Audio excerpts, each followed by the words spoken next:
Alam mo ba, sa aking observation, kadalasan ng mga working parents ay nagkakaroon ng autism yung kanilang mga anak.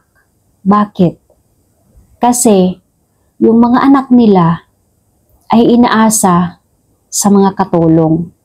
Kasi minsan, maling katulong, maling nani ang napili nila.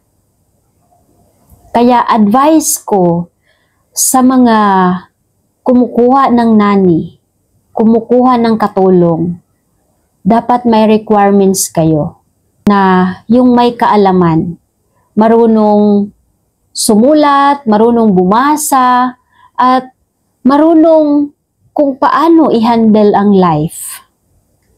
Kasi hindi lang pagbabantay ang tatrabahuin.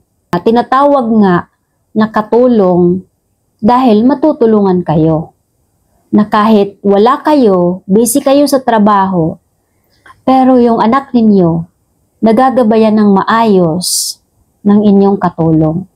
Minsan o kadalasan ba, kapag nakakapili ka ng maling katulong, magkakaroon ng problema ang iyong anak.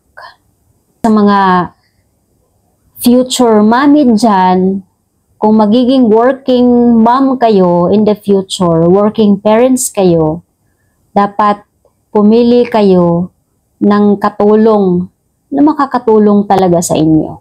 Kung paano palakihin ang inyong anak, paano alagaan ang inyong anak kahit wala kayo sa bahay.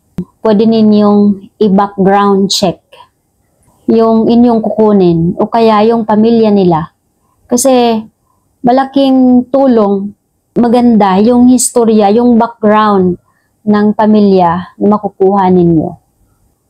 Future ng anak ninyo ang nakasalalay dito. Kasi para saan yung pag-i-invest ninyo, nababayaran ninyo yung mag-aalaga, pero hindi naman maganda yung kanyang trabaho. Dapat maaasahan.